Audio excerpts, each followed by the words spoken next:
Welcome to Two Psychics. This is Michael Edley, Evidential Medium and Mystic, discussing all things spiritual.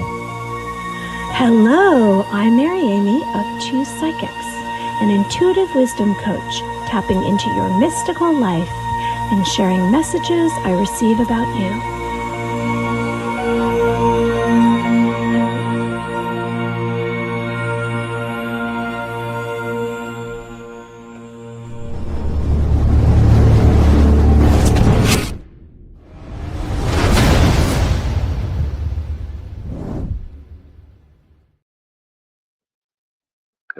Hello, everyone. I am so excited to be here tonight. My audio and my video is synced up much better than it's been. I'm on a new computer. I am excited. And we have a phenomenal guest for you this evening.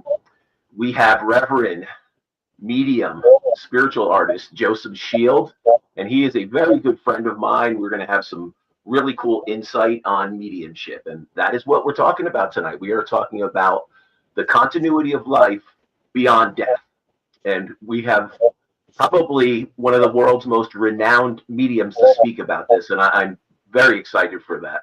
And not only am I excited for Reverend Joe that's going to be here, but I'm excited for my co-host, Mary Amy. What is up, Mary? How are you? Hey, Mike, how are you? Welcome. Here we are, episode 90, and it's May 21st. So tonight we have Joe Shiel, Evidential Medium, psychic, award-winning teacher, spirit artist. I'm interested to hear all about that. I want to remind everyone to like and subscribe to our channels. We have Two Psychics podcast on YouTube. We have it on Facebook. If you would like to find anything out about Michael Edley, eyeofthespirits.com, myself, MaryAmyOfficial.com. And here we are. It's getting to the end of May, and it's some pretty exciting stuff. Tonight we're going to talk about mediumship. I just want to share that more of my psychic abilities are coming online, go figure. And I think it's related. I know it's related to what's going on. People are awakening. There's more light coming on to the planet, but also I've been spending more time with people who have abilities, and that's raising up my consciousness. And I've been having some really strange things happen to me lately, like some strange things, a lot of remote viewing. Last weekend, I had this dream, and I messaged Troy about this because he's very much an expert on remote viewing, and he was our guest last week. If you want to catch that, episode 89. And so I'm sleeping, and I'm having this dream that I'm in my bed. Okay, so it was kind of a lucid dream. And then over here to my left was someone in the room with me. Now, I don't know if it was an extraterrestrial, a spirit, a person remote viewing me. But I saw some kind of yellow around them. I'm not saying it was like golden, like in a good way, but it was a yellow gold color, kind of like the background that you have. I know it wasn't you, Mike. I'm not saying it was you. So doing a little remote viewing. I know, but what was crazy is, so I'm having this dream, or so I think, and it wakes me up to tell me that this is real and there's this thing in my room. So I'm laying there and I'm kind of freaked out, and I can see out of like my peripheral vision something in my room. And I was like, what the heck is happening? What? And that was like coming out of a dreamlike state. You experienced that, or what was no, that? The dream was that I was. So that was actually. Yes. That was the dream itself. And then I woke up and it was there too. So in the dream you were dreaming, and so maybe you were meant to go into like this lucid dream and awaken inside your dream and start exploring. Have you ever had something like that happen? No, but what I'm saying is, in this reality, it was here. Oh. So it was like in my dream was showing me what was going on. Okay. In real life. Do you understand? Oh, interesting. Okay. It's like you. It's like you're dreaming about a spirit or something, and then you wake up and it's there with you. Get it? It's not really interesting. It was kind of creepy. You were getting like this psychic premonition in your dreamlike state, which is very interesting. Yes. Hey, why So not? Right? We receive insight and guidance many different ways, and I don't know. I mean, look, I don't know. I don't know anymore. I don't know anymore. That's one to meditate. That's one to meditate on a little bit. Let's see what's going on with that. No,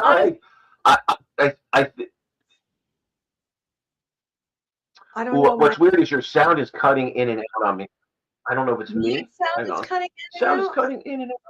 Really? Okay, can anyone tell us what you're hearing? Because we don't know. Can you put it in the comments? What are you hearing? What are you hearing, everybody? Tell us what you're hearing. So does it sound like it's cutting in and out right now for you? No? You're laughing.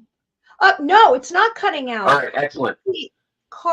Scarlett tells. Hi, Scarlett. Welcome. I hope you like the video. What is up, Scarlett? Yeah. So I was posting about this tonight on my. Hi, Suzanne. Hi. I see Suzanne. What is up, Suzanne? Yeah, I posted on Instagram and I posted on. Tell me if anyone saw me on TikTok, because I said, you know what? Here we go. Like, let everybody come on board and meet us. Two Psychics podcast. Yeah. We have some really great guests and great topics, and we are devoted to this. Devoted. Mike, my book. You've got to read my book. And you haven't given me a quote for my book. You haven't given me a quote. I will. Absolutely. I will. No, Scarlett, I'm not on Snapchat. We'll have to sing. I'm too old for Snapchat. Do you post on there? No, I don't. Go ahead. We're all timers. You got to get us on Facebook, Instagram, TikTok. So TikTok is probably the most youthful social media we post on, right? TikTok.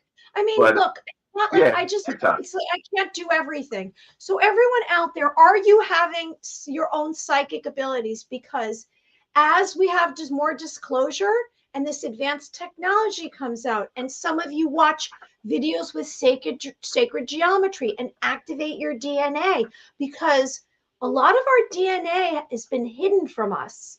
We don't really know what our abilities are. Like, I've had a near-death experience. So I had at 2 years old, something that triggered everything. But other people, like maybe someone in our audience, oh wait, what is this? Are you guys in different rooms? We are in different rooms. He's in Jersey and I'm in New York. I'm in the basement, right? I'm in Mary's basement, She keeps me and KG down here, and she just lets us out every once in a while. Right. I'll say, okay, boys, come on up. You can come up out of the basement.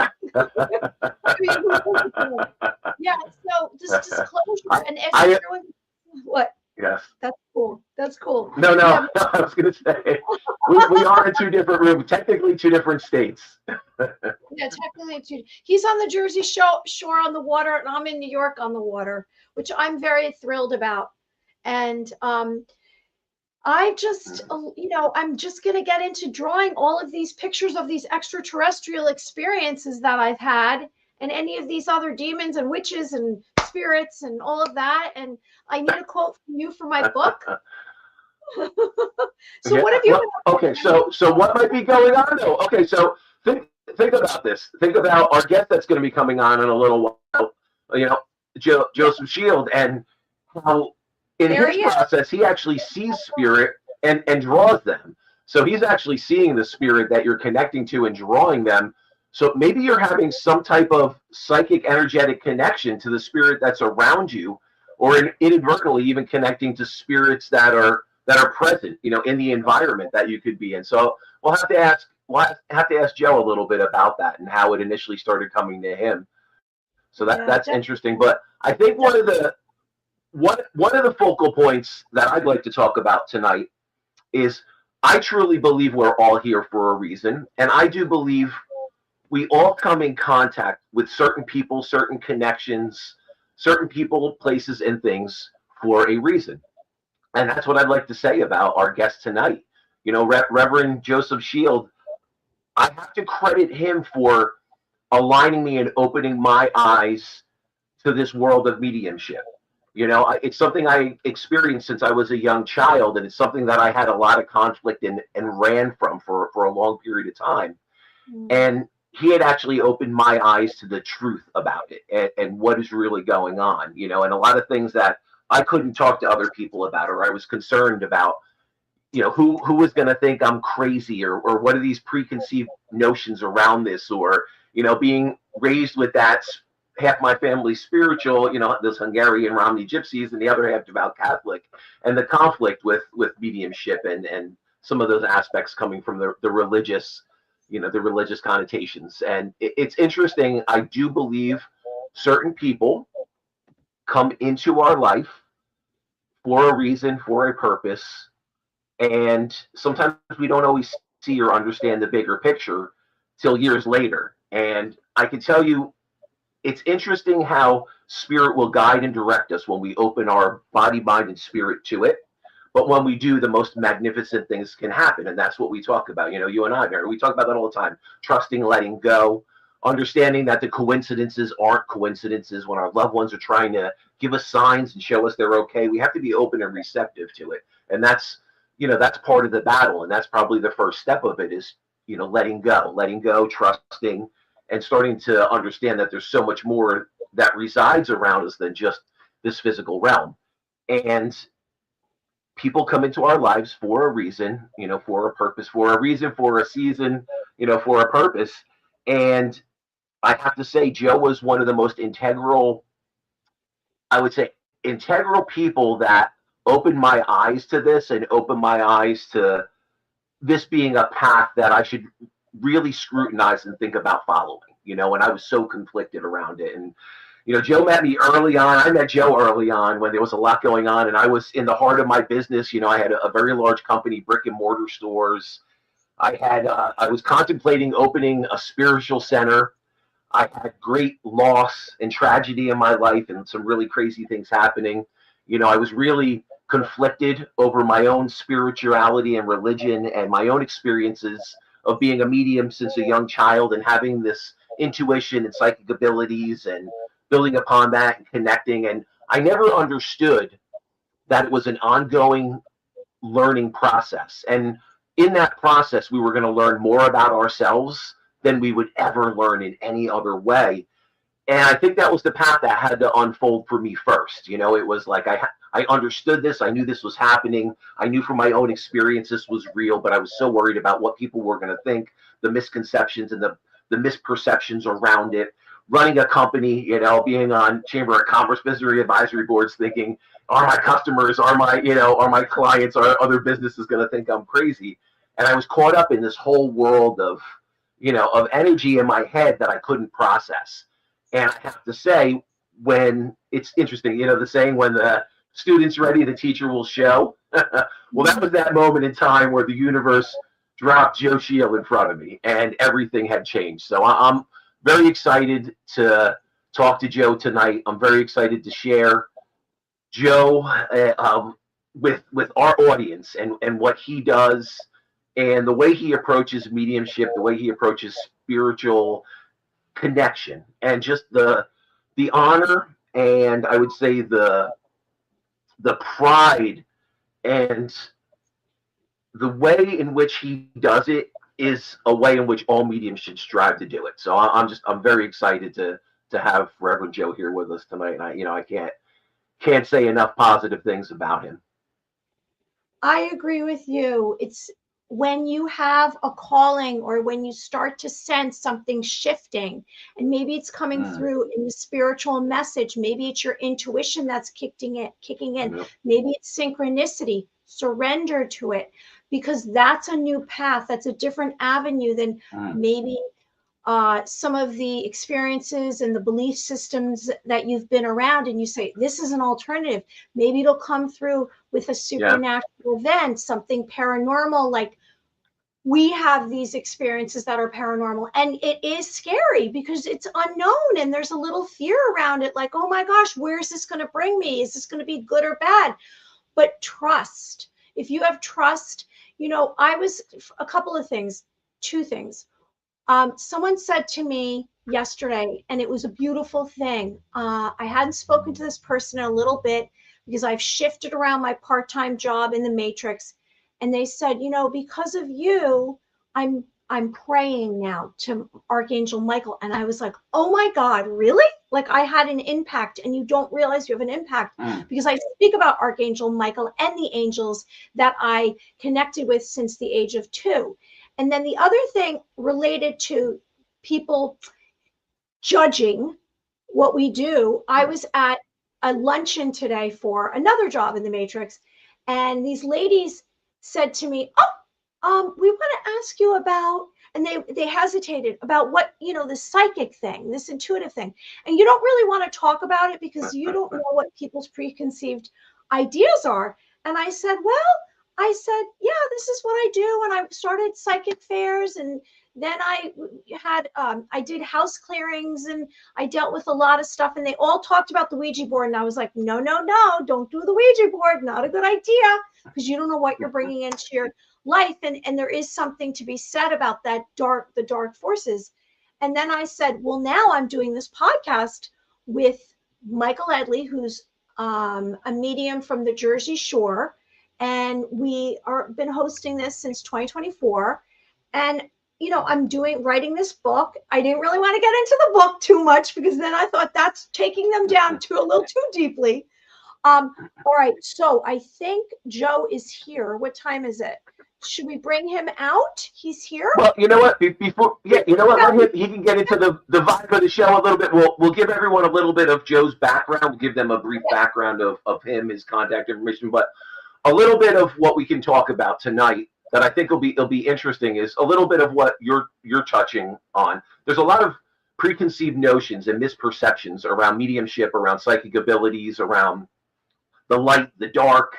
You know, is a demon going to jump out of the medium from my session and attach onto me? Or, you know, what happens around this? What are some of the preconceived notions? And I think there are a lot of misconceptions. There are a lot of things that have been sensationalized by the movies, by TV. And what I appreciate about certain mediums like Joe that want to do this in an evidential way, that want to bring through the facts, that want to bring through the evidence, and want to do this to be of service, that want to do this because they want to show that the continuity of life exists beyond the physical body. Death is a false perception of the end, and it's not. And if we can show, or at least open people's minds to the aspect that there's this beautiful divine spiritual realm that we're intertwined with, and we coexist within, you know, part our higher self, part of our soul is there, part of our soul resides in that realm, as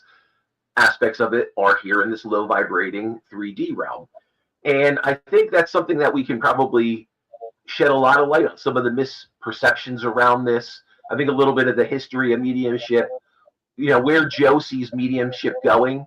I think, you know, we could definitely do some deep dives. I'm excited to talk about some of the misperceptions around this and how mediums should be doing this, what we should be doing to try to further this and open people's minds, bodies, spirits to this, to see that it's something truly divine, truly something that can open us to wisdom, enlightenment, knowledge that we wouldn't be able to receive in any other way. And, you know, there's nothing evil, demonic, or bad about this. This truly is our God-given divine ability. And I want to talk with Joe a little bit about some of the differences of, you know, we hear aspects of, you know, everyone is psychic, but not everyone's a medium. You know, and some mediums are born, but then we see mediumship abilities arise in someone, you know, many, many decades later in life. And some of the aspects of the variations around that, the variables, and maybe why it occurs in some people so early on. And some people, it's a journey that they go through, and it could be a little bit of a roller coaster ride that leads them there. But Mary, I'll let you take over and share with our listeners a little bit about Reverend Joseph Shiel. And, you know, he's got a wide repertoire of skills, abilities, and cool things. So yeah, without further ado, Mary, why don't you give a rundown of everyone to okay, so share with, to let everyone know, Now, Michael and Reverend Shiel are experts in the area of mediumship, which is you're seeing and communicating with the spirit world, and you receive and relay messages to humans, to the living, and maybe it's going to be someone who's passed, maybe it's going to be an angelic being, and they will share that with you. So if you would like to find information about Joe Shiel, you can go to his website. You can look it up right now before he comes out, or you can look after. And his website is josephshiel.com. Now, Joe Shiel is a evidential medium. He's a psychic. He's a spirit portrait artist, which means he draws the spirit that he sees. And it's very interesting. If you go to his website, josephshiel.com, there are examples. And next to the drawing is the picture of the person, the photograph. And you'll say, oh my God, that is identical to what he's seeing, which is a huge skill. I've never heard of this. Now, Joe is internationally known for his accuracy, integrity, and commitment to others. He's devoted his life to service of spirit and those seeking love, healing, and growth. And he was Michael's mentor in this area. He shares his remarkable talents with students, clients, and audiences all around the world, teaching and speaking, healing, and performing private and public demonstrations of evidential mediumship and spirit art, deemed by many as portraits from heaven. Beautiful. His exceptionally rare gifts make him one of the most sought after mediums, consulting for politicians, CEOs, celebrities, and all those seeking insight and healing. Now, if you would like to see further information, go to his website. I'm going to say it one more time, josephshiel.com. And I would love to bring him out now, Mike. Are you ready? I'm ready. Let's bring out Reverend Joe. Okay, hold on. I'm just going to change the banners because we want to have him mostly on instead of these banners. Okay, there we go. There he is. Hi. Reverend Joe. Hi, nice to meet you. How are you? I'm good. Thank you very much for having me. I appreciate it. Of course. Well, Seems like thank a great you. show. Seems like you guys are having fun and talking about some good stuff. So that's great. That's great. Yeah. So I was just kind of in the back listening, and I appreciate everything that was said and talking me up like that. Thank you. It's a good thing I don't have a PhD, which is piled higher and deeper. No, what's funny, Joe, I don't remember if you remember what you said to me when, so give a little backstory here. Back in 2013, I started up the New Jersey Spiritual Center. I still hadn't fully embraced being a medium. I had a lot of conflict about this. You know, I didn't want people to know that this was occurring and I was a medium. So I wanted to take the back seat. So I was like, what's the next best thing I could do? Rather than take the spotlight, I could start up a holistic center. I could start up a spiritual center, and I could be the director, and I could bring in mediums, psychics, and all these people and kind of learn about it, understand it a little bit more, and try to figure this out. But as that process was unfolding, I met this gentleman that was a little bit of a renegade at the time, was a musician, a little bit of, I would say, almost, it reminded me of like a gypsy. And I was like, you know what, when the student's ready, the teacher will appear. And there was so much going on in my life, so much grief and tragedy, and me having conflict, running a company, but knowing that's not where my heart was. And I had conflict around this. And my wife had lost her father, and, you know, she was looking for just some validation and some, you know, some evidence that he was okay. And she had known some of my background and information that I brought through around him, but Spirit led her to find Joe. And the funny thing is, let me pop out here real quick. So how I was introduced to Joe is I didn't know my wife was going to have a reading, and her good friend went up to this place, The Journey Within, up in North Jersey, and they're like, this place, we've researched it. You know, Mike has all this conflict about his mediumship. You know, we're going to help him find his way. So they started researching mediums and spiritual centers, and you know, they found this guy that he sees your loved ones and he draws them, and there's no way he could know what they look like, and we have to see if this is the real deal. Well, I'm going to hold up what Michelle came back with, and this is a portrait from this is Michelle's father, and this is, wow, this was back in August 19th, 2011. And, you know, she shows me this, and she comes home and she says, Mike, something's really going on with you, and I think we found the people that you're going to need to talk to about it.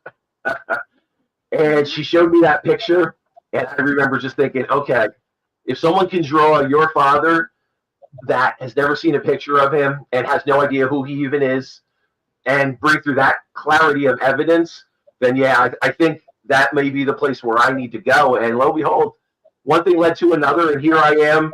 I'm like, I have to see what's going on with these people, what's going on with this guy, and I'm doing an autograph with Joe, and all this crazy. And Joe's like, I normally don't start talking about mediums with this stuff with people, and he knew, he must have known, or on the back end, I had all these questions and all this conflict because it all started coming out. And so much so that he actually was like, I need you to come back. We're going to continue this and do a part 2 on your autograph. You know, he's like, I'll be back here in 2 weeks. Can you come back and we'll finish this? And so many questions and so much stuff came up around that just, you know, made me really question what's my path. You know, I'm having these experiences. I know this is something that's really happening. And at that point, I didn't understand that this was something we can learn, we can grow, we can study. And just like an instrument, you know, I'll talk about learning guitar. You might naturally understand that you can play some chords, or you can, you know, hit a couple strings. But I don't think you understand the complexity of, when you deep dive, how far you can take this till you meet someone like Joe and you see what he can do. And he's pushing the boundaries of that. And that opened my eyes to this new realm.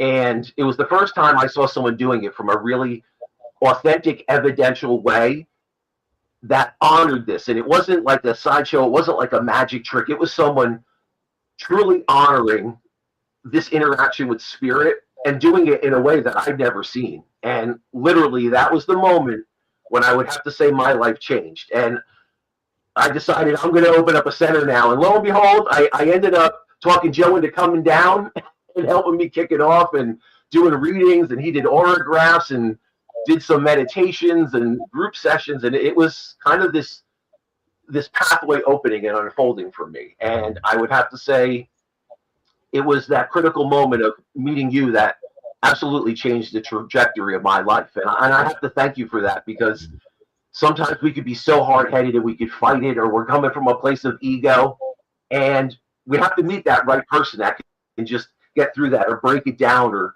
you know, show us just that little glimmer of, hey, something is beyond this physical, and what you're experiencing isn't something crazy. It's not something evil, but it's something truly divine. And that's what I experienced in our meeting. Well, I thank you, Michael. You know, nothing lifts a person's spiritual well-being, in my opinion, more than having the wonderful opportunity of working with people that are seeking, or that are wondering about what is going on within them and what's happening with them and their higher source, their higher God, if you will. And it was a blessing. It's always a blessing to me to have students come and ask those questions and do that, because it makes me think too. And I'm the consummate student. I will always be a student. I will always, you know, learn till the day I drop, and then I'll probably learn a whole lot more when I do, and that's great, you know. So I think that opening up that center, which you did a beautiful job on, and you had such wonderful people there. I mean, all kinds of people that were also curious about what's going on. And there was a time when I started like that over 30 years ago, where I didn't know what to do. You know, I didn't know what this was all about. I didn't know why things were happening to me. And I was terrified. I mean, I thought somebody was going to put a straitjacket on me and throw me away somewhere. You know, I didn't want to tell anybody, didn't want anybody to know. I thought, you know, if I tell anybody this, they're going to really think I'm wackadoodle, and I've really lost it, you know. So it was a time where I felt very alone, very isolated from the world, very different. And I had it going on since I was a kid, but I tried to fight against it. I tried to do anything other than go there, you know.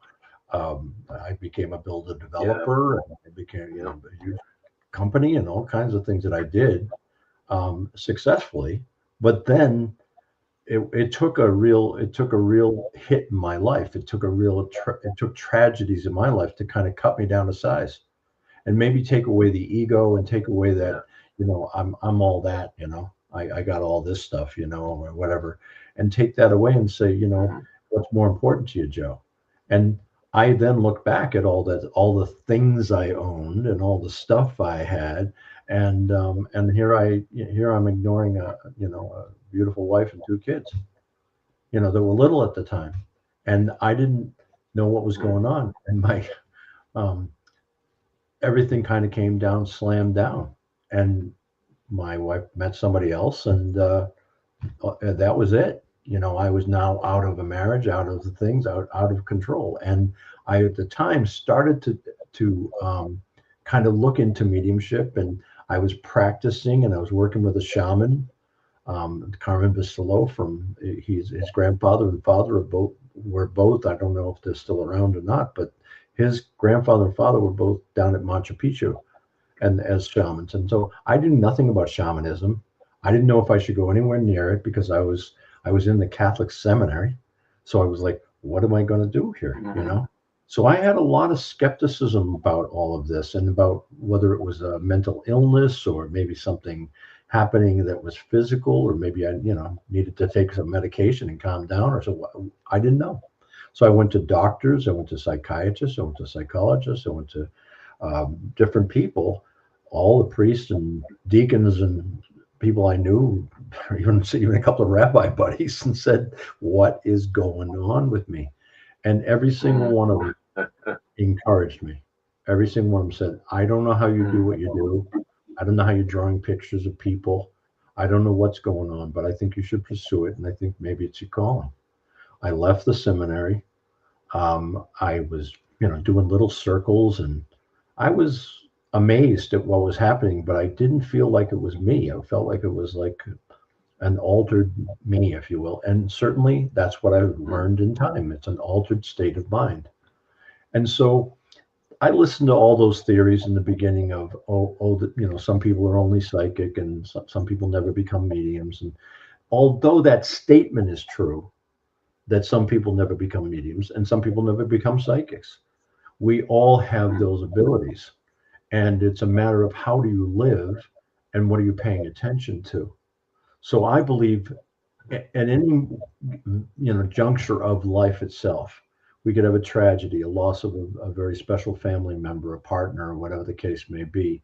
We could have be thrown into a horrific situation like a war zone, or you know, some other, you know, earthquake tragedy or something like that, and watch the devastation around us, and all of a sudden be so shocked into the temporary understanding of humanness and this life source, this lifetime, if you will, that we said, this can't be all there is. You know, when we watch a child pass away, or you know, be shot in a school or something, it's like, are you kidding me? You know, like, this is all there is. You know, where is there a God in that? Where is there this holiness? Where, you know, we can go to church, and all kinds of churches and all kinds of religions. They're all man-made. They're all their own concept and construct. And they all have a controlling interest in a community, to hold on to the community, to raise money, but they're not necessarily spiritual. They're using spiritual vehicles in order to help people or to move people along, but also to hold people and kind of corral God for themselves. Like, our God works, yours doesn't. It's like, what, are you kidding me? You know, so every great sage, from Jesus Christ to Moses to Buddha to, you know, Muhammad, to every great sage, has always said, if you want to find God, you have to look in. You have to look inside. God's within you. And so unless you look into yourself and the holiness that you carry, when you love one another as you've loved yourself, you know, as I have loved you, unless you look inside and see that, you don't start to see this stuff. It's almost blockaded from you. It's almost in the blinders. It's the unseen world. And yet it's all part of us, because we as souls carry the brothers and sisters of souls. We're all one, in my opinion. And over 30 years of doing this, I've come to more and more belief in that anybody could do this given the right circumstances or given the right effort. However, a lot of people will never do it because they won't make the effort, or they'll never do it because they haven't been hit hard enough, or something hasn't happened to push them forward. They're still like a child soul, if you will. They're not quite moving forward. You, on the other hand, had been through a lot. You had interesting background, both in both your parents and things that are going on, and running a business and having employees and trying to get things done. You're under a lot of stress all the time. Anybody who owns a business like that, it's just like, it's too much sometimes. It's overwhelming at times, and you can get it working like clockwork, but it still doesn't fulfill you. I still want more. There's still got to be more than this. I could build several hundred homes a year, a couple of office buildings, and everybody going, "Hey, great job, Joe. Way to go," And I'd be like, but it's not enough. It's not really me. I don't feel real. I'm an artist. I'm a musician. I'm a poet. I want to do that. Why am my only art outlet was to design my own homes. So I'd sit there and, at a drafting table and design houses. And that was my only outlet I wasn't painting the way I love to paint. I wasn't writing poetry. I was stressed out all the time.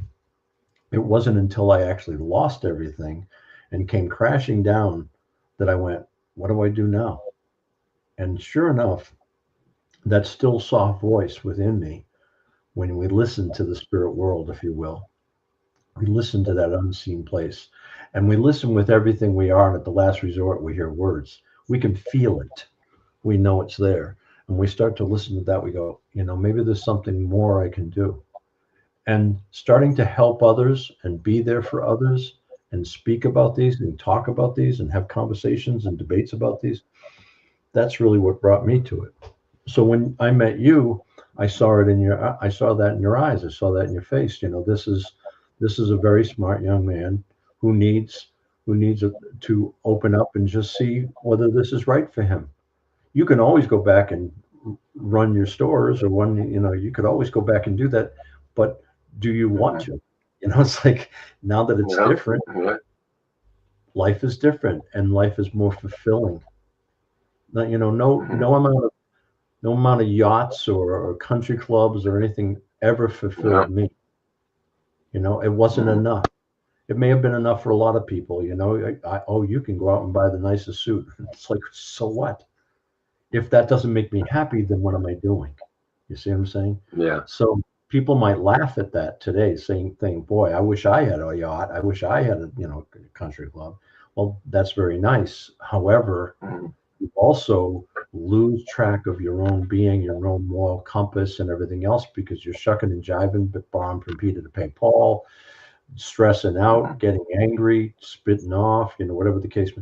Is that any way to live? I want to live this life to my fullest. And so I found a spiritual path in which to do that. And I had been given these abilities, these talents, and I knew that it was my responsibility to follow them and to perfect them to the best of my ability. And I'm still doing that today. And I'm a long road to go before I sleep, in other words. But I think that my students are the most important thing to me, because, and my kids, of course, but my students, because they'll carry it forward, and hopefully they'll find out more, and more will be revealed about what's out there and what this is all about. So the future of mediumship, I think, is hugely necessary, going to be a huge part of our society, as long as people do it with integrity and do it well, not just exploit it or use it or fake it. So my students and my mentees, if you will, are all doing that kind of thing, where they're doing their own thing, but they're they have an idea of where it's going and what it'll be used for. As AI comes around, and a whole lot of other stuff comes around, the world becomes more complicated and yet not. So where is the intelligence? The intelligence isn't in a machine. AI will never take over that. Okay? It can show emotions, it can express emotions, it can fool you, but it's not doing it. We are. We're the flesh and blood of it. We are the essence of it. We're the soul of it. And so really the great energies that are being used in the universe to bring forward understanding of what heaven is or what other things are is really within us.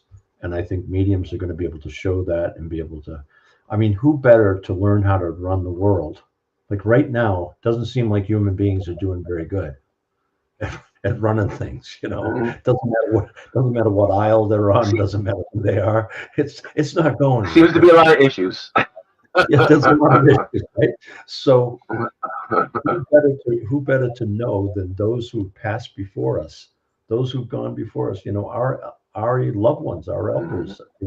They've been here, done this. They've been to the circus. They've seen the clowns, you know, and they know now from a different perspective, a different paradigm, without the pains and sorrows of the human body and the human emotions and mind. They have no longer restricted by that. Now they can see, and if they can communicate to us a better way, they will, because it's all about love.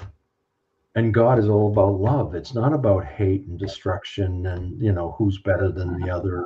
That's not what God ever was for any religion. So, you know, that's our concepts and our constructs.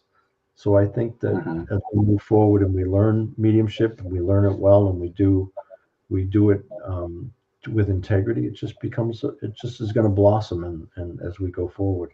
But working with somebody like you and watching the things you've done and how you've grown, and you know, when I became pastor of Journey Within, you know, 3 years ago, you came up and shared your music with me, and you had tapped into Robin, who had passed away 9 years ago, and I was in tears. I mean, I had not heard anybody play like her in 9 years, and she's very unique in the way she played. There's nobody else like her. Her music is very unique, and she composed it all herself. And here you are with the piano in the chapel of the church playing this song. And he said, "I wrote this for you," and it's like, who you were talking to? You know, like you definitely had the feel and the notion of what she did, and it blew me away. It blew me away, and I still have it today. So I really appreciate that, and I appreciate you. Yeah, well, and maybe all the I would have to credit Robin for channeling, because I truly it was interesting how that all. So I'll tell you what's really interesting, Joe, is I don't know if you know the whole story of how that unfolded, and I'm going to make a long story short, but I have to share this with you because actually today, May 21st, is the anniversary of that actually unfolding. So I had a bulldog, Little, and God bless her soul. I mean, you know me, Joe, with all the dogs and all the dogs I've had, and you know they're like my children, you know, and you know, God rest all their souls now. You know, they're all in spirit now, but they were all like my kids. So my one bulldog, I was away and I was studying mediumship, and I don't know if I was at the Journey Within that weekend or I was down. Janet was starting up a program or something, and I was down there, and I was like, there's no way I could travel up to Lilydale with Joe, and it's going to be so hard, and how am I going to pursue this? How is this going to unfold? And I got very lucky being able to spend some time with you up in Lilydale, experiencing Lilydale, seeing mediumship done at a high level, just experiencing that whole community. And as I come back, my dog Little ate her bed, and it was crazy. She had all these surgeries and everything, you know, so she was like this trooper. And out of that process, she healed and she passed it. She went through surgery and it was good. Now, after that, it was weird because anytime I talked to you or I would connect to you, you were helping Robin navigate what she was dealing with, you know, and she was going through, you know, a lot of illness, and I think she was moving in with you at that point, and I just had weird stuff that kept on coming up every time I would log on with you, or I'd have like a weird question, or I'd be thinking about something with the center or different things I was doing. And one thing led to another, and Robin had passed. And again, and it was like the next section of, I was still trying to pursue this mediumship, understand it. And at that time, going away and coming back, little Ada Bed that was impacted, and we had to rush her to surgery. And the crazy thing was, we didn't know she was going to make it. And, here I am, and, I start praying. And the weird thing was, I started seeing Robin's face, and I started seeing, and I'm like, and I started talking to her. And people think this is funny, but sometimes in mediumship unfolding, and I'm going to tell anyone out there listening, sometimes the process is just allowing it to happen and trusting it that you're experiencing this, and this stuff is coming to you, And it was one of those moments where I had to let go. I had to trust. And I literally told her, I don't know what's happening with my dog. Can you please intercede? And I don't know why this came to me, that we needed to write a song for you. I don't know if, crazy thing is, I don't know if at the back end you were asking for a sign. You were like, Rob, I need a sign and I need a song, or like something crazy like that was going on. But I am telling you, in my mind, I heard her say, Mike, we are going to write a song. I'm going to help you with your dog. Your dog is going to be okay tomorrow morning. Is going to get through this surgery. When they were telling me there was no way, like literally, like almost no chance of her making it through. And I said, Robin, I guarantee you, if in the morning my dog's alive and she makes it through, I will help you write a song for Joe. Joe, that is how, and I tell you, honest to God, that is how it started. My dog, the next day we got word, my dog was alive. They don't know how she made it through the surgery. And from that point on, she has lived another, 5 years. And she was, she was piss and vinegar, man. Feisty as ever. And I'm telling you, and the funny thing with that is I sat and I started writing, and I was writing the worst things, and then I just let go. And just different things started coming to me. Like I would see a post that you had, or you would post something with you and Robin, or some weird stuff would start coming up. And I would just get into the zone, and I let go, and it just started coming to me. And I just started experiencing her presence, and I just trusted it. And I just started recording it. And I was like, I'm playing stuff that there's no way I could possibly play in my waking moments. So like something's happening here. And I'm like, all right, let's see where this goes. And this whole song was born. This whole song was created. And then I had to work up the guts to tell you that she came to me, and I tranced it, and we wrote a song for you. And that took another, 2 years or some, it was a process.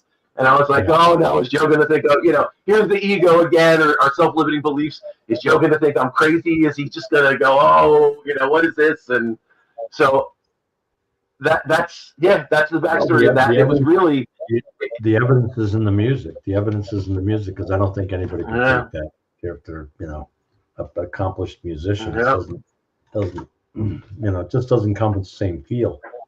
So it's interesting how that happens. And I've had those kinds of things happen myself, Well, what's interesting then is that kind of opened and tuned me back into writing music. Because at that point it was, I noodled around, but I wasn't seriously writing. And that, I was like, all right, Robin, we're writing. That was great. So I need you to stick with me, and we need to write some meditation music. And that's how Divine Journey of a Mystic Soul was born. And it was through my trance channelings with Robin that whole meditation album unfolded. So wow. And it kind of pulled me back into being creative and having that artistic outlet again. And I think people can be open to that loved ones that came before them, and people that want to be helpful. They want to carry it forward. I was working back before that happened. I was working at a little shop, a little holistic shop and gallery up in Rockport, Massachusetts, which is a very artsy town and right on the water. So I was doing readings at this beautiful spot right on the harbor, and people would come in and have a reading and things like this. And surrounding me was this man's paintings, who was named Philip Shoemaker. And Philip Shoemaker I had met, and I had been in that gallery when I was 7 years old. My mother and my grandmother brought me to the gallery. And I remembered the minute I walked in the door that I had met the man in the gallery. That man was no longer there. He died when he was 49. The woman that was running the shop and I became, all of a sudden, hit it off like that. and her name was Jared Shoemaker, and it was his daughter. And so she asked me, I asked her if it was any possibility to do readings there. And she said, well, you have to read me first. So I read her, and I brought in her brother and her father and her mother, and I started reading there consistently. And I wanted to paint again, but I hadn't painted in a long time. And being a fine artist, I didn't feel up to it. I felt like I was sloppy. I didn't know what I was doing, you know. And in the next few weeks, I decided to paint one night. I painted like 12 paintings. I think I threw 11 of them out. But on the 12th one, I painted the painting and I went, oh my God, there it is. And I'm asking Philip Shoemaker to help me. I said, can you help me paint? Can you help me learn again? Because at one time I was a very fine painter, you know? So all of a sudden this one painting came through. I call it my breakthrough painting. Okay. And this painting came through and I painted. I started painting like crazy. So I painted a bunch of paintings, seascapes and things like that, you know, which is what he was famous for. Monhegan Island and beautiful ocean pictures and things like that. So I painted. And then Jera invited me to hang the paintings in the gallery. She wanted to try something. So nobody else's paintings had ever been hung in that gallery, just Philip's. Okay. And so she hung about maybe 6 or 7 of my paintings on the main wall in the front door. And then she had a little wine and cheese party, which I don't drink, but that's okay. I went anyway, you know. And so I came in, and all the local artists, who were some of the best artists in the world, came in to have the wine and cheese and see her. And they, one after another, as I'm standing over in the corner with Jera, and she's showing them, and then she's kind of standing over, and one after another said, when did your dad paint this one? And here it is. They're elevating me to his talent. I mean, it's like, are you kidding me? And I knew right there and then that, you know, my muse was there. The person on the other side, I had asked for help and he gave it to me. And that's all there's to it. And so my style became is my own, but it still has the flavor of Philip Shoemaker in some of my seascapes. And that's what happened. So I think that the spirit world can impress upon us what we should do or how we could do it. They can always try to improve and always love. They're not here to damage or to screw us up or to play games with us or to go bump in the night. They're here to really try to help us to see more of how beautiful our life can be, you know? So anyway, cool. It's funny. My stipulation I always put out there to all my Christian friends is they try to act in the way of like a guardian angel type energy. You know, people have a hard time wrapping their heads around their family or friend trying to come back through and help guide them. I like to try to explain, because some people have a hard time with that. And it's funny because part of your journey of having like that traditional religious background and mine too, I think part of like my conflict that I had was certain things that were ingrained in me from, you know, a young child, like, oh, you shouldn't do that, or that's bad, or, you know, or that's a little scary. And I like to explain it now as, you know, it's truly the most divine thing we could possibly do. And it's interesting when you take away that aspect of like fear, you know, because a lot of times I think it's personified by like the TV, the movies. Like what's your feelings on that, and like some of the misperceptions around it, and like kind of where TV and film has taken it. And another thing is, like, we see on every corner or every page, like, I'm amazed. So I was very late to like the TikTok game. So I jumped on and started a TikTok page, and I'm like, I feel like every other page is a medium or a psychic giving advice. And I'm like, so people not knowing what way to turn, where they're going, what direction this is in. What do you think? Like, what is your perception of what's going on right now in this current state? Over the past 30 years of, you know, many years even before that, in religion and college and grad school and everything else, and having been a philosophy, you know, that's my how to ask questions or how to put them together, and how to get to the deepest meaning of things, of where we're at.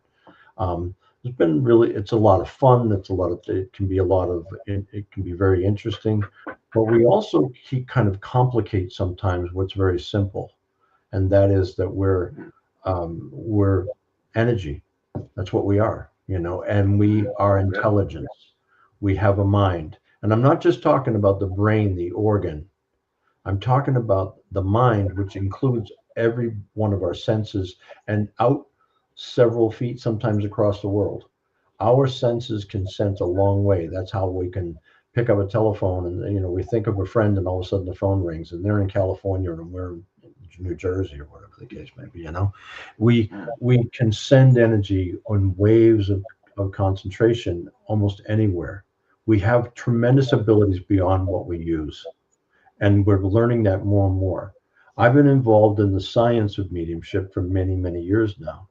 And I'm a member of the Forever Family Foundation, one of their certified mediums, which means that's highly tested, mediumship. You do double blind readings, triple blind readings, which means, it's very difficult to get accurate information if you're reading for somebody who knows somebody who knows somebody who lost somebody. And you never meet those other two people. You meet this person who, you don't know. So where are we going with this? We're trusting the spirit world to bring us information for the third person and have it accurate. That's what's kind of really cool. And I'm talking about names, dates, and serial numbers, that type of thing. What were the apartment number? What street was it on? That type of thing. What was the license plate number of the car? And even more than that, even more unique personal things that no one else could have known. And so in being in those tests, there's a lot of different testing that goes on for all kinds of things, okay? Being a spirit artist, I've been tested a lot for facial recognition. Now we have facial recognition. Long before we did, I was being asked a lot of questions of how do you see them? How do you get them? How do you perceive them? Today, we have facial recognition that's being used by law enforcement and otherwise. The older brother of the Boston bombers was caught because of facial recognition. Enough people had enough description where they put it into the machine and AI came up with his face and then found his way. So there we are. So, my abilities are transferable, if you will, but everybody's are. In other words, everything that we know is all here. We just perceive it as we do to grow ourselves and to learn ourselves. But we have to be open and willing and ready to get it. We can't just fight it all the time. I'm saying that it is important to be a healthy skeptic. Why? Because of all the fraud, because of all the phonies, because of all the misconceptions.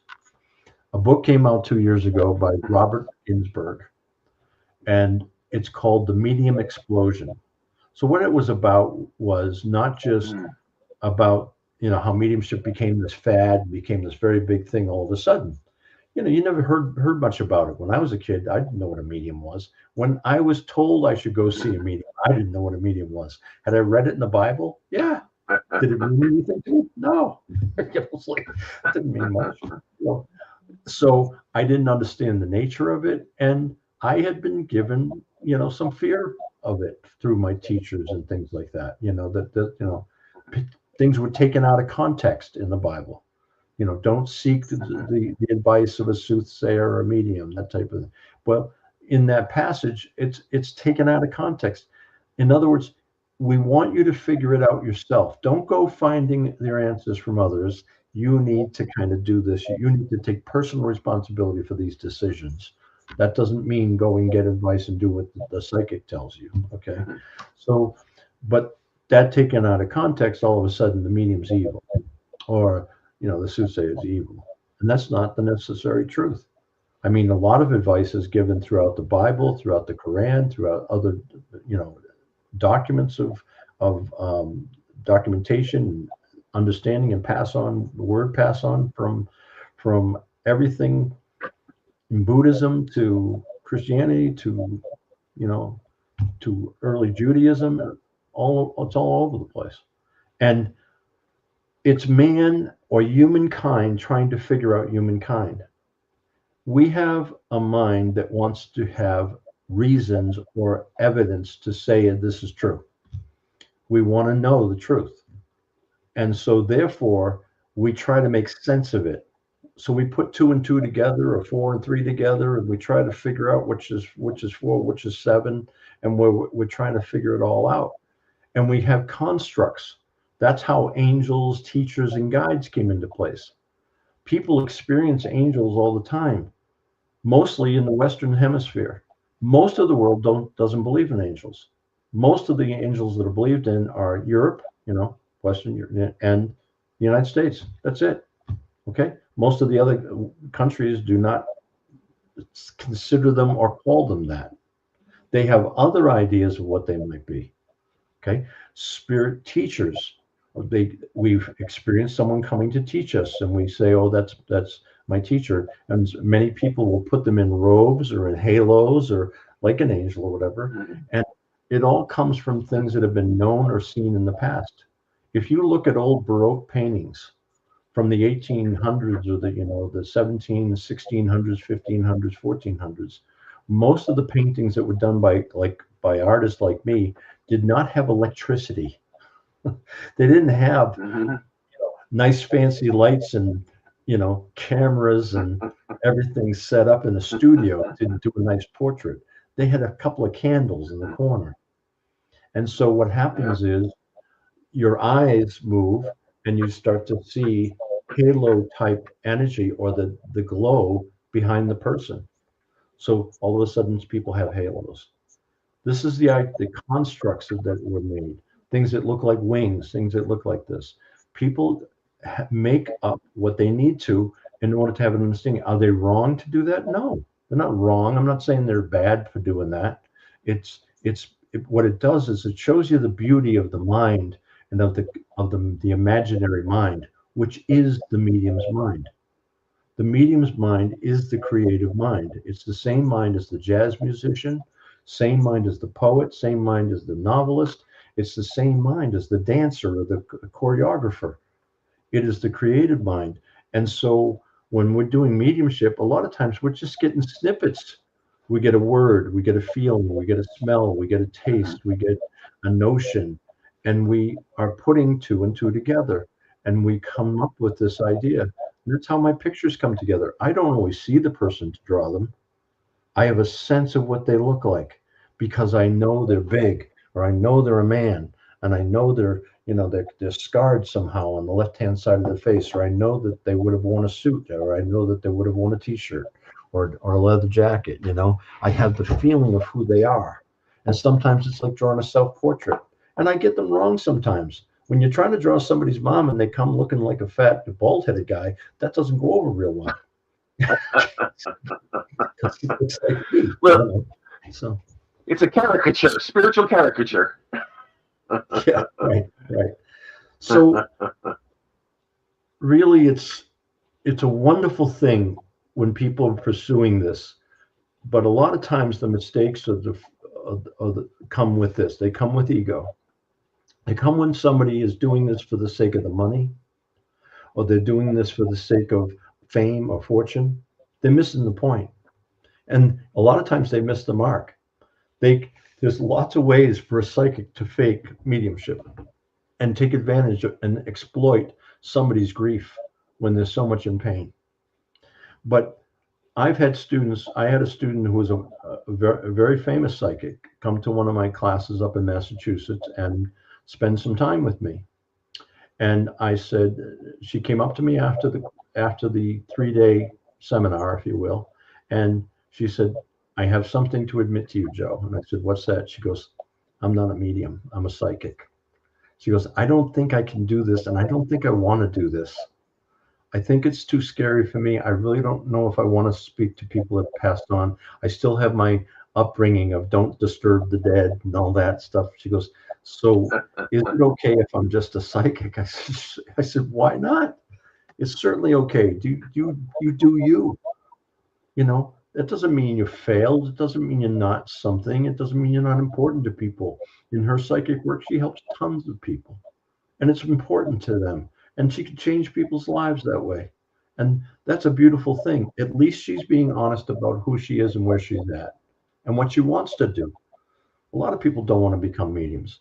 Right now, in the world, mediumship is a little bit more, uh, prevalent and out there and on the internet and things. When I first started, boy, you didn't tell anybody you were a medium, or you'd be shunned, or you'd be put. You might even No. there's parts of this country. There's parts of this country. I have students in some parts of this country that I have sponsored to come in and take my class because I know who they are. But they're in parts of this country that if anybody finds out they're a medium, they'll be hung from a tree, and that's the truth. Okay. There's other people. We had Janet and I had a student from Europe, from the Western Europe and Eastern Europe. I mean, Eastern Bloc. She was so afraid that if she went back and her father found out, that her father would take her life and legally be okay with it. Everyone. Wow. Because she was a medium. The penalty is death. So different religions, different understandings, different cultures have different ideas about all this. In Massachusetts, the town of Salem, Massachusetts, famous for the witches and all that, and is busy as all get out in every October, but they've had to set down laws of who can read and who can't. And so you have to have a license to read. And why? There's so much exploitation. There's so much fraud. In Bob Ginsberg's book, through all the work they do with scientists and things like that, and all the testing they've done, thousands and thousands of mediums and psychics, okay? 85% of them that were tested were either uninformed or total frauds. That leaves only 15% of people out there doing readings that are legitimately doing the best they can to do good work. That's a pretty big wave against doing it right when people are doing it for other reasons. I think people take this sometimes as a game or it's fun. And I just came back from Florida, where I did a grief retreat with Forever Film for 52 parents that had lost children. And a lot of those children were little ones, 7 years old, 11 years old, 12 years old, a baby. And the pain is so great in that group of people. It's just one of the hardest weekends of my life, I got to say. But by the same token, I look at that and I say, where would they be if somebody came down here and tried to fake it? Where would these parents be if somebody came down here and wasn't sincere about their work? Yeah. You'd only hurt them more.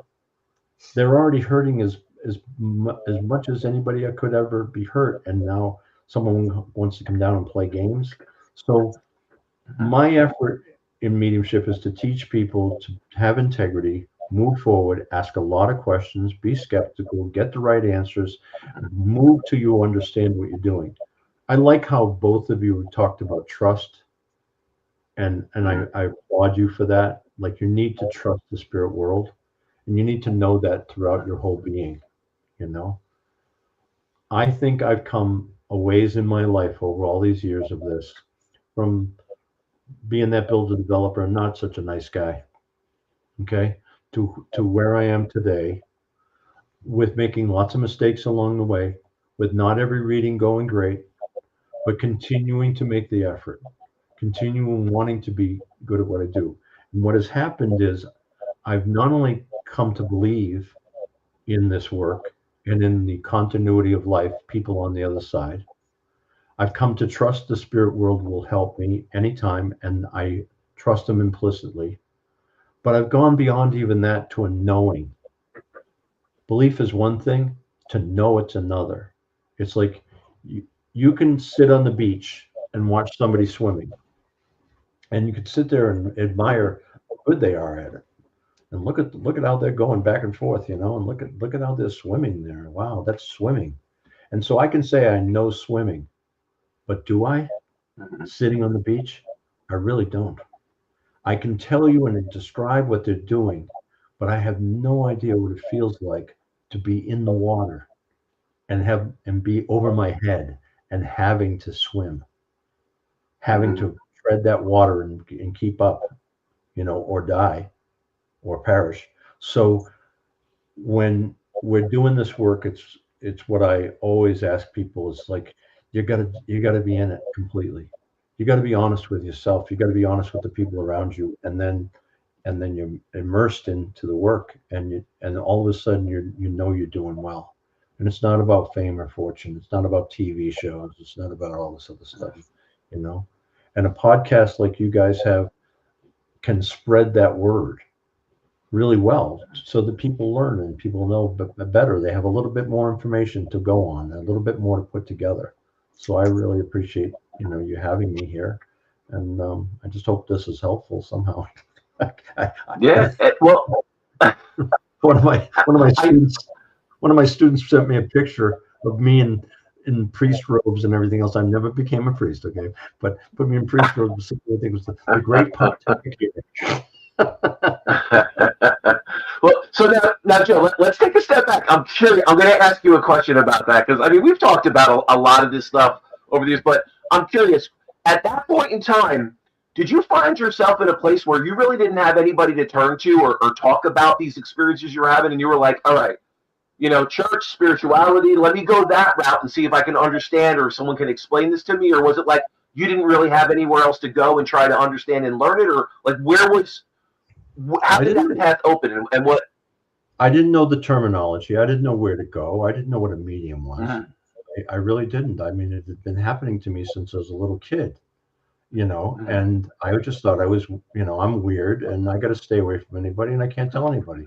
So a lot of it was reclusing away from even having the discussion, because I knew even when I had brought it up a little bit before, I got shut down, or I got, something was wrong. I saw my grandfather walk into my room when I was, younger, after he had passed, and he died in front of me on Christmas morning. And so I watched him walk into the room, and we had a conversation about the Red Sox, and he said everything's going to be okay, which is exactly what he said to me before he died on the kitchen floor in front of me. So wow. I ran down the hall and I told my father, I said, Grandpa was here. Grandpa's here. We had a special name for him, but I said, Grandpa's here. And my father, go to bed. It's like, but Dad, I ate too many pickles at dinner. Go back to bed. And so we looked for an explanation, and we looked for an excuse to normalize it. And what I think is happening is, as we go forward, mediumship itself and the possibility of the continuity of life is becoming more and more normalized. It's not as scary as it used to be. It's not poo-poo or faux pas as it used to be. It's not something to ignore. It's something to possibly look into and accept. And when you've lost a loved one that you care about so deeply, and that they're still here somehow. It's not just my memory. It's not just my feelings. I feel their presence. That's when you really start asking questions, because you think, will I ever see them again? What was this all about? What's the meaning of life, Alfie? That type of thing. My poem that you've probably read it before is, in my book is, there is no death, there are no dead. We do not die after this life we've led. There is a better place, a heaven above. There is no death, or there is no love. How could a loving God put us here for no reason?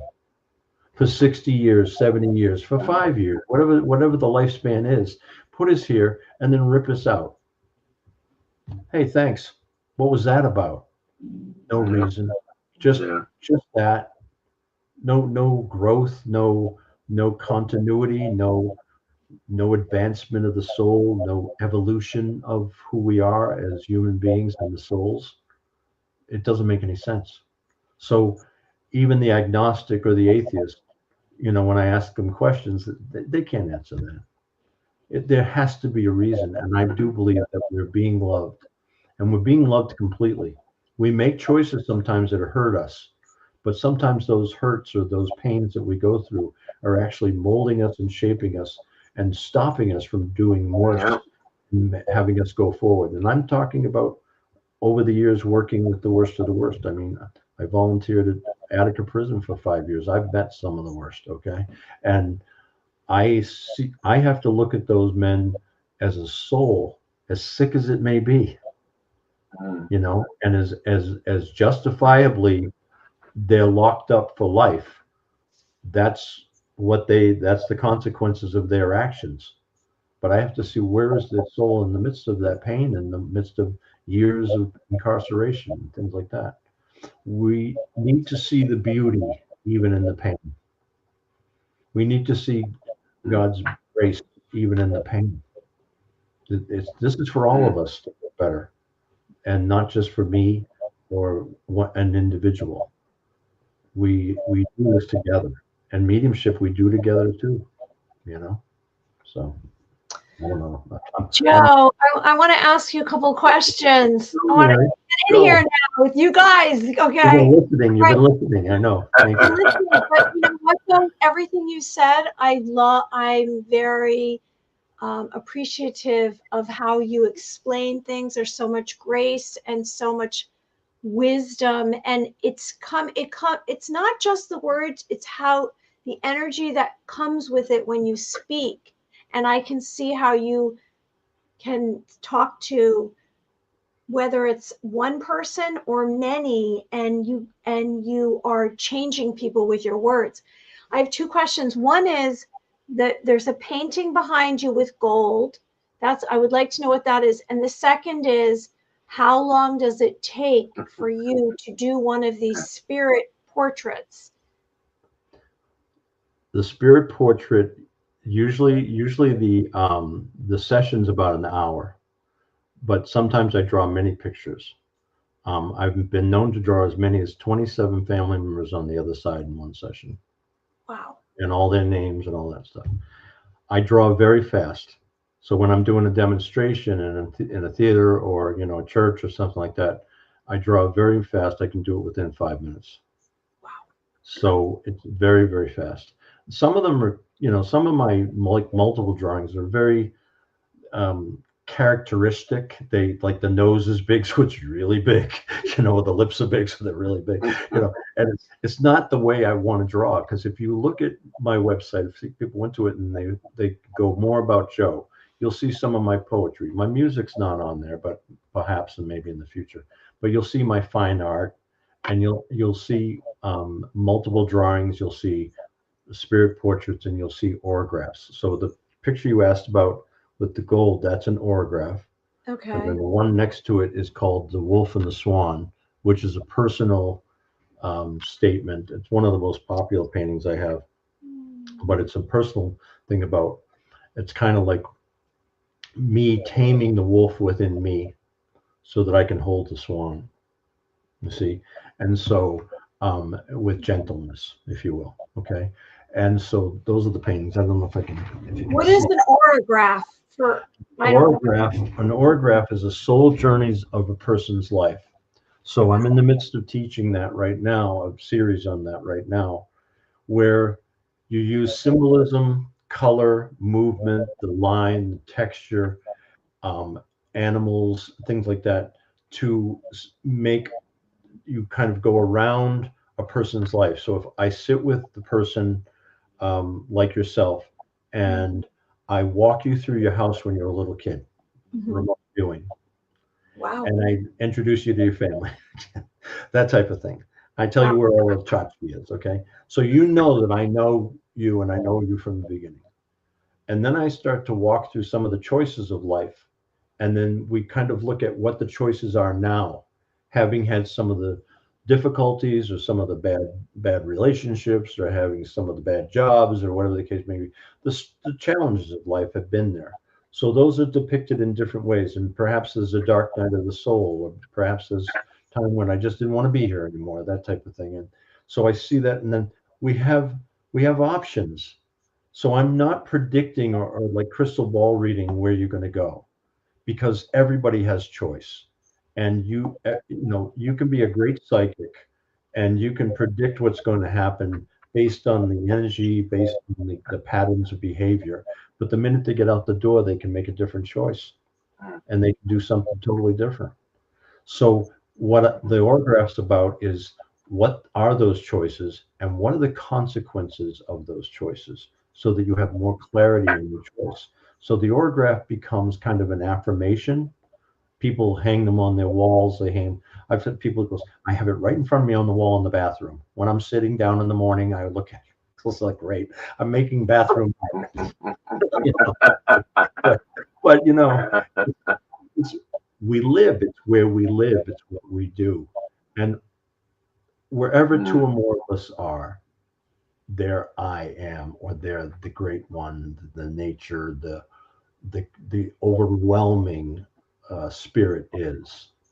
So it's working with people to see the possibilities of their life and manifest a better life or a better road ahead, and choose, when they see the things that would tear them down or make it harder, they can choose to avoid those.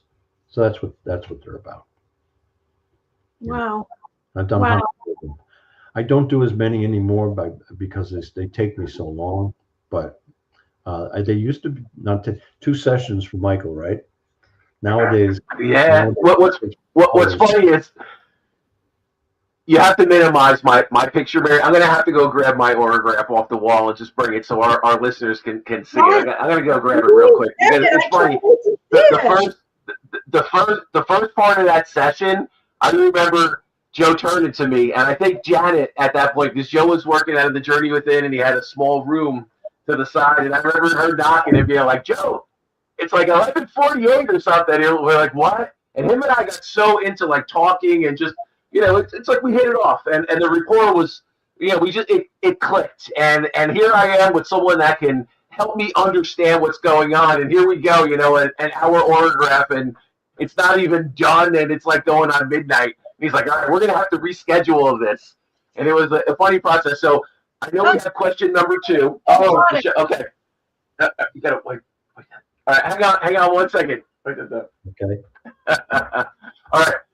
Michelle heard, and Michelle has an autograph too. So the funny thing is, anyone out there that knows me, the funny thing is, my wife was the guinea pig first. She's actually the one that experienced Joe and what Joe does, and the one that kind of opened me to it. But hi, Michelle. Yeah. So this is so funny. All right. So I don't know if you're going to be able to see it good, but what's crazy is if I actually took everybody through like what I was experiencing. So what you guys have to understand is this was what he told me was about a 10-year cycle in this, and it's crazy. I could take you through how things unfolded up until the process of me trying to understand my mediumship and what I was experiencing, to actually letting my old life go and completely opening and dedicating, you know, my new journey to this. And it's let me see if I can.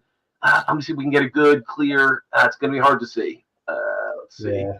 Where is it? Is it in front of the camera right now? Hang on. Okay, wait. I have lots of overhead lights. Oh, yeah. Let me see if I can get it to focus in. Wait. There, it's better.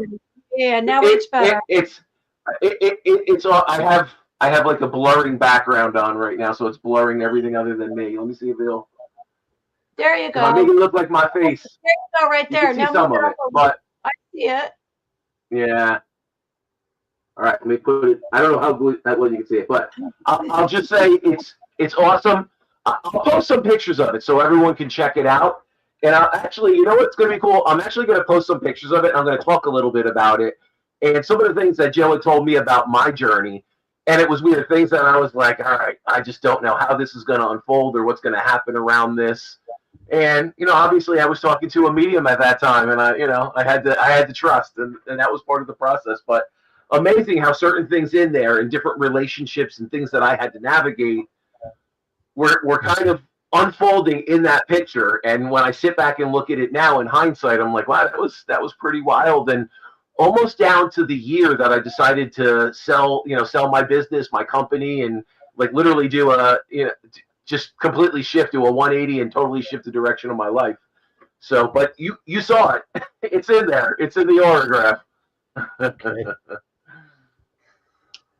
So when pretty you, wild. And funny thing, so let me just, and I'll end this by saying this. One thing you had told me, Joe, and it's funny, is you were like, I don't know how you're going to do both. And I remember you telling me, I don't normally tell people they're supposed to be doing mediumship, or, this is definitely a journey that I want them to explore, but I'm going to tell you that. And I remember thinking, oh, cool. But I needed to hear that, and I needed to kind of have someone light a little fire under my butt. And I think that's sometimes what we need, someone to kick us in the ass and get us on our journey. But it truly was, that experience, it was life changing for me. And, again, I have to thank you for that, because at that point in time, the question I think, Mike, is, are you happier now than you were before you did it? Yeah, the funny thing is, it was, like jumping blind, not knowing but trusting. And yeah, it was the best decision I ever made.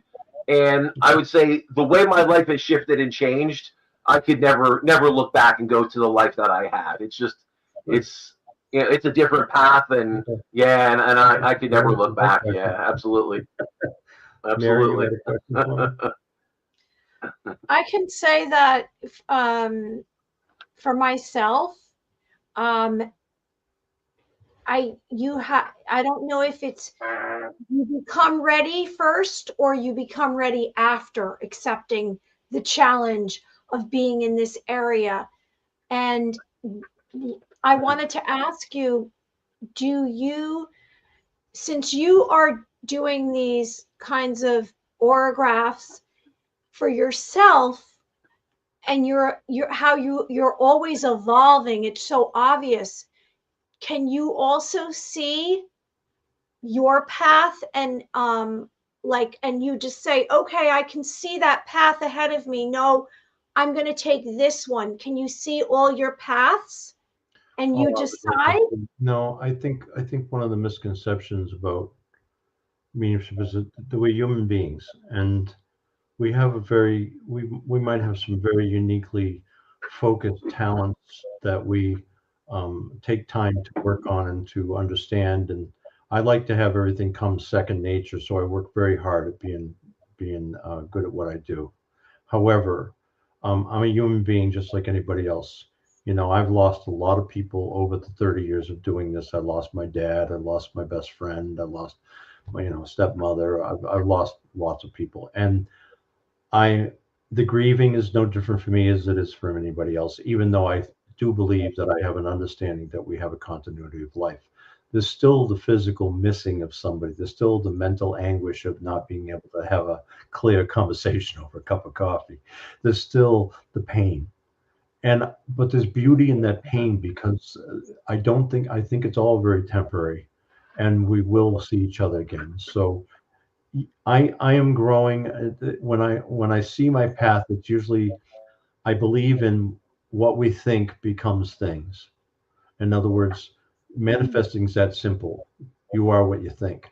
And so if you think something, you begin to talk about it. The minute you start to talk about it, you put it into reality. You almost make a contract to do it. Next thing you know, you're doing it.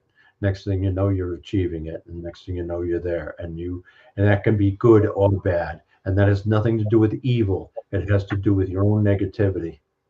If you don't believe in yourself, then you're going to be thinking negatively, and the next thing you know, you're going to get negative.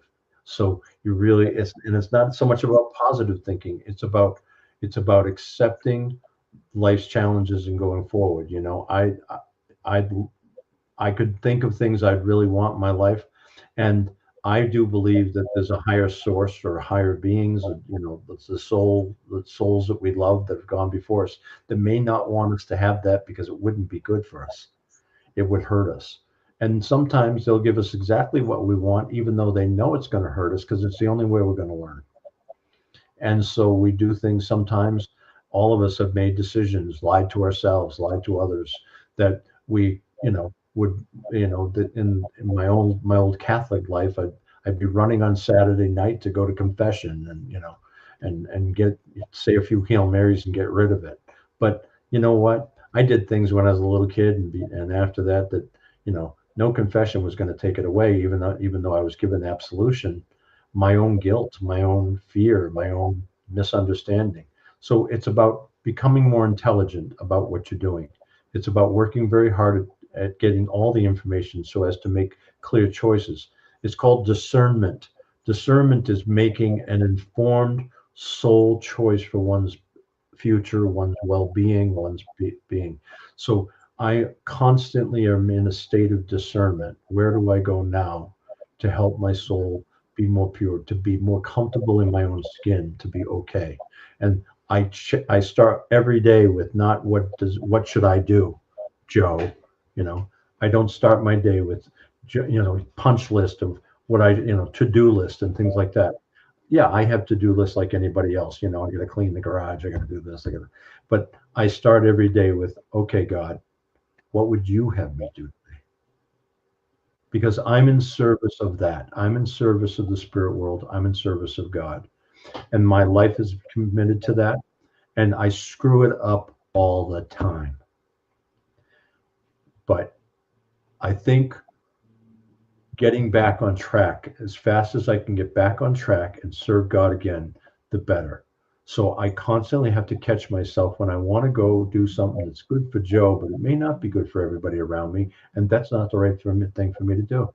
It can't be selfish and self-centered. It has to be, what can I do that's going to help me learn to love Joe, but to be of service in such a way as I'm not being selfish or self-centered. And when I do that, my life kicks along pretty well, and I've got some beautiful people that I've met in my life, including you two, that I'm grateful for, because it shows me, it gives me hope.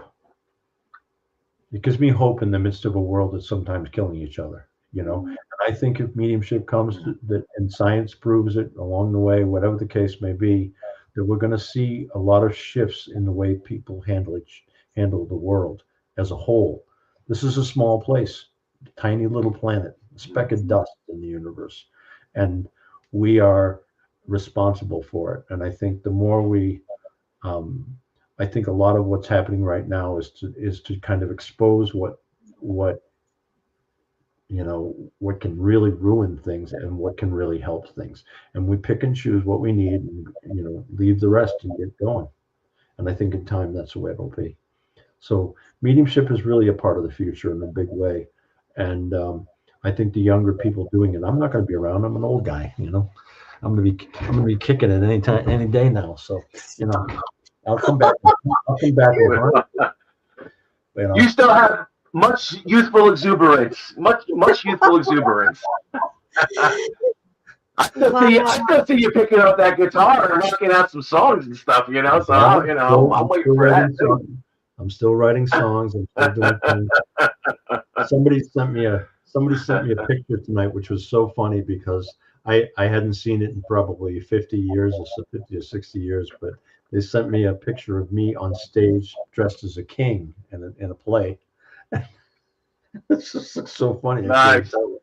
It's crazy. I'll post it one of these days. But anyway, I've done a lot of things in my life. I've tried a lot of things, and I do have a bucket list. So I'm going after that next. So there we go. Nice. Yeah. So Joe, I feel like we could sit here all night and talk to you. Mary, are there any pending questions that we were not able to ask Joe that you have on the list? No, I do want to praise you though, because I don't think you realize, like, when your eyes, you have so much divine energies just with your eyes. You don't even have to say a word. Like, when you look up, it's outstanding. And no, I love that you came on. I love this episode because you have a quality that's different, so different than most people. And I think I believe that you're pretty hard on yourself. I have to tell you that. I've been accused of that. Pretty hard on yourself, and maybe what's good for Joe sometimes maybe should just be good for Joe. I You know, understand that. Yes. because like you said before, you're human, and that's how we have to do things for ourselves sometimes, and not for everyone else, because right, it's a short time we're here. Well, I have had some experiences tonight that I haven't had before. I had three beings come in here and while we were talking, which was bizarre. So I don't know if it's the two of you together, but it's good. It's good. I'm figuring it out. Do I have a question? Did you write a book? Are you going to write a book about your life? I have a book. I have a book out of poetry. Joe does have a book. Okay. It's called The Edge of Wilderness, and it was considered the best poetry of that year anyway. Wow. And it's been out for a while. I have 3 books in the works right now, and hopefully I'll have those really moving along soon to be published.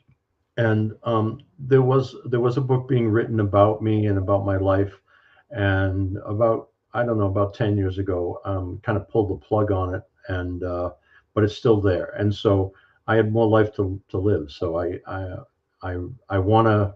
I'm kind of looking for somebody to do it with me or for me, because I don't want it to just be my perspective. I want it to be an honest perspective about me, which means the good, the bad, and the ugly, and it's okay, because I think if it's going to be a story of my life and all the crazy things that all the debacles and things that I've been through, I think it's necessary to not just make it look like I'm all that in a cup of tea. I think it's necessary to see that everybody struggles, and everybody has challenges, and everybody makes mistakes, but that doesn't mean that that's the end. What it means is that we all continue to show up, suit up, sometimes have to shut up and just do what we need to do to help others and be there for other people.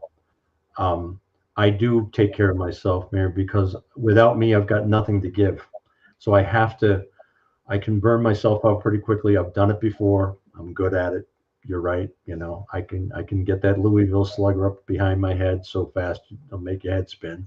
However, I also have a lot of time to spend in prayer and meditation, and kind of do a mindful meditation of where am I at and what's important and what isn't, and then start again. So it's a constant restart all the time. That's good. Okay. Thank you so much for the questions, though. Great questions. I hope those 3 spirits don't bother you too much. No, thank you so much. Thank you. No, Joe, I feel like we could keep you on the phone. I feel like we could keep you on this call for the next couple hours. I mean, this is just such a great conversation. And so I guess what I would like to say is we're not going to keep you on, first off, all night. Don't worry about that. But I appreciate you being here so much. I would just like to say, again, to anyone that's listening, any of our listeners that want to take a look at, Reverend Joe Shield and what Reverend Joe is doing, any of his spirit art, any of the classes he's doing, and any of his mediumship development groups, so definitely go josephshield.com, take a look at that. You can find Joe on all social media. We will have all his links and all his information in our social media. So whether it's Mary Amy's Facebook page, whether it's the Two Psychics podcast, or I Have the Spirits with Michael Edley Facebook page, we will have links to all Joe's stuff. And I can tell you firsthand, experiencing Joe's aurograph and just experiencing just that energetic connection, it really is a beautiful thing. So if you have a chance to get one done, truly do it and experience that for yourself. And it's going to be, I'm sure you're booked out pretty far for those. So if you want to do it, definitely look Joe up and get on his list now. But anyone that's an artist that starts tuning into psychic energy or mediumship energy, or wants to understand that, Joe has some really deep dive programs on understanding spiritual artistry, or just understanding how maybe your art is opening and connecting you to this divine connection. So I would definitely jump on any of his material, start reading it. There's a ton of just information that he has on his blogs, just insight and his own processes of how this is unfolded. So definitely check that out. But Joe, I can't say enough about you, and I'd say again, there's certain people in this lifetime that I do believe we come in contact with for a reason, and I do believe the trajectory I was on and the conflict I was in and not knowing which way to go, I do believe spirit divinely guided me to you. And I have to say, you were the integral energetic connection that opened me to this and the path I'm on now. So I have to thank you for that. And well, thank you. I do believe, and one thing I do think that we have to honor, like Mary, one thing I do want to acknowledge in any of our listeners is there was this old world of mediumship and psychic abilities and this stuff that people didn't really understand. It wasn't really talked about a lot, but kind of this old school stuff that was bridged into this new realm. And there's some pioneers that kind of bridge that old world realm of mediumship into this new realm. And I would like to say, Reverend Joe Shiel is definitely one of those pioneers. He's one of a handful of people that really wanted to show us this could be done in an evidential, authentic, honest way that is done with such integrity and just such a beautiful divine process that we can honor those that we love. We can honor this process of grief, and we can try to understand it while being open to skepticism and allowing people to be skeptics in this, trying to bring it through in such an evidential way that we could show beyond a shadow of a doubt the continuity of life exists. Well, I would like to say, Joe is one of those pioneers, and me not knowing what direction I was going in and kind of seeing how he did it and how the people he was associated with were doing it, and having that be my breakthrough moment, I have to think Spirit was divinely guiding me to see it in that way and kind of break through the hokey pokey nonsense, or, and see that this could truly be done in an authentic, evidential way that has integrity and is a divine process that we honor. So, and I have to say, you are one of the pioneers of bringing that into this new realm, So I would say any of these TikTok psychics or any of these people that were seeing this done, well, they're definitely doing it on the backs of pioneers like yourself. So thank you for that. Thank you for keeping it a process of integrity and showing us that, for me, I didn't understand that this was something I could learn and grow. And it was, like playing guitar. I can learn, I learned a little rock and roll, but then I could learn some jazz and some classical, and it was an ongoing process. And it wasn't until I met you that I understood that this is a process of learning and growth, and you're going to be the eternal student when you open to this, So that's not, so I can't thank you enough, but thank you so much for being part of Two Psychics podcast tonight. I want to say a comment because we've had comments. We've had how beautiful, that's amazing, sounds great. And then Suzanne just said, what an inspiring show. Joe is authentic and has brought some answers regarding things in my life. Faith gives you strength.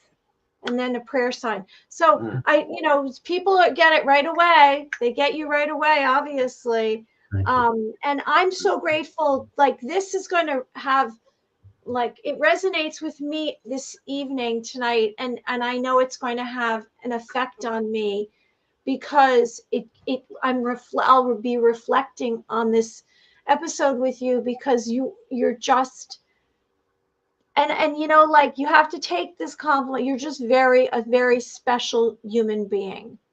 Thank you. So, thank you. Well, we just keep trudging along. I mean, and you talked about playing guitar, but when you are the medium, you are the guitar. You're the instrument of peace, and you've got to, if you know yourself, then you'll know who you're not. So a lot of this is about self-healing, being self, and understanding oneself. And I think it's well worth the effort for anyone who wants to pursue it.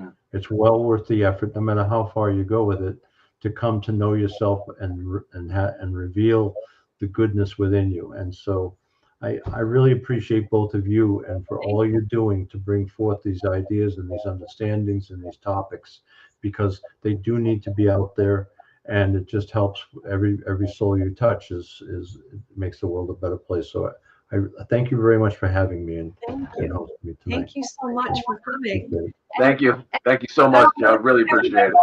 Go to josephshiel.com. Thanks. Absolutely. Good deal. Joe, it has been a pleasure. Thank you so much. We really appreciate you, and we'll absolutely be talking soon. Good night now. Thank you. Have a great evening. You too. Peace. Bye. Bye. That was amazing. He's amazing. I love his energy. Yeah. Fabulous, fabulous, fabulous, fabulous. Wow. It's interesting, and it's funny because there's moments where I reflect on my journey as a medium. And I remember at the New Jersey Spiritual Center before I embraced being a medium, and here I am hanging out directing this thing, and talking to just different things about Joe. And it's funny, it's almost like Spirit kind of put me in a position to be behind the scenes to see what you may be in for. What's the behind the scenes, and what is all this mediumship stuff. And I still have moments where I just kick back and I laugh because of different insight and guidance that he gave me early on, that I'm like, oh, I'm never going to experience this, or when will that happen? And then you're like, oh no, that just happened. And I remember him telling me about that and us laughing about it.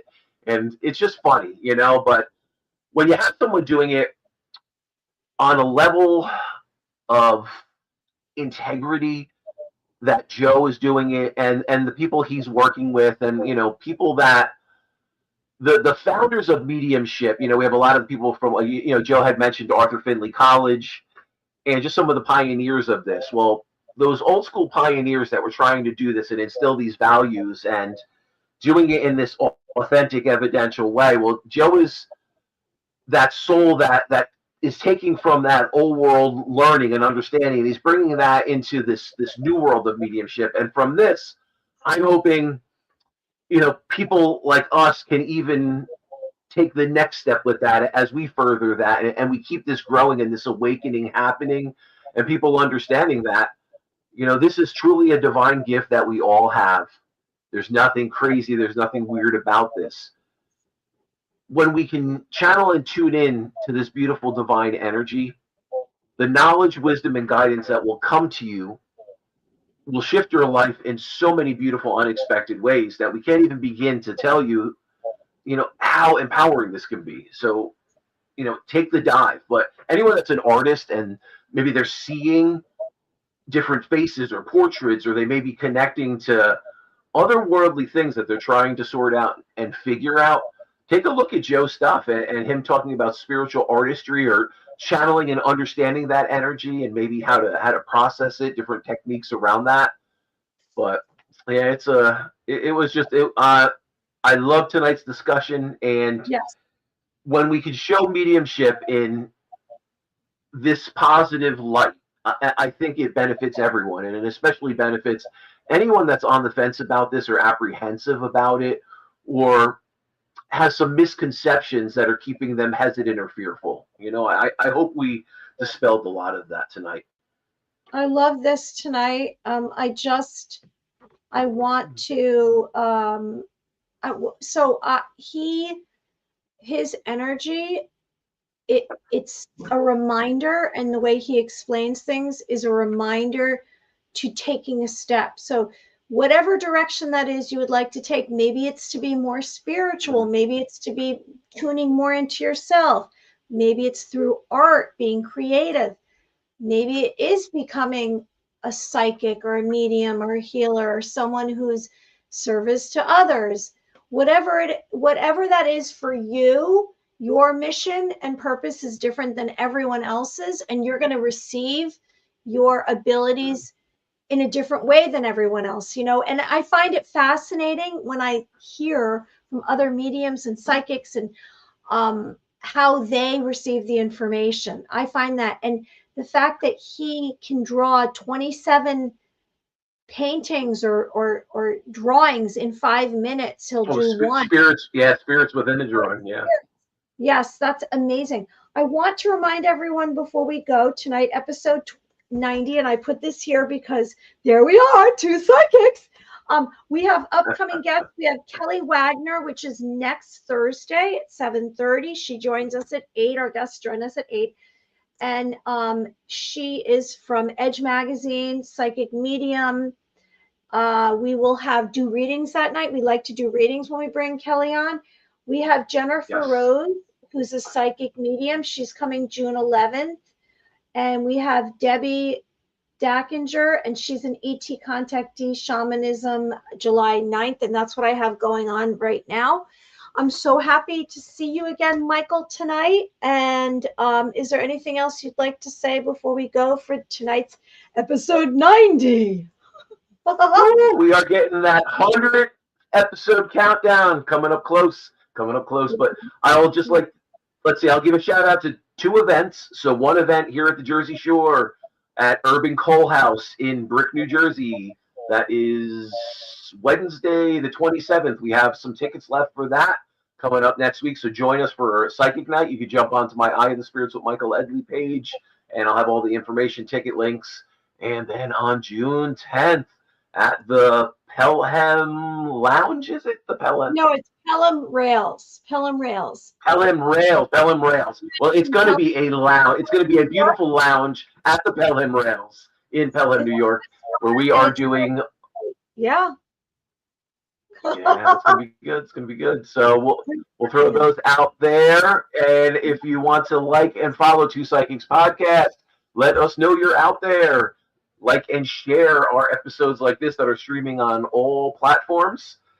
Let's see. I don't know, man. I'm psyched up. I'm glad I was able to connect with Joe. I'm glad we were able to hear hear a little bit of his story and his perspective on mediumship and how mediumship is moving forward. I think it's a conversation that needs to be talked about even more.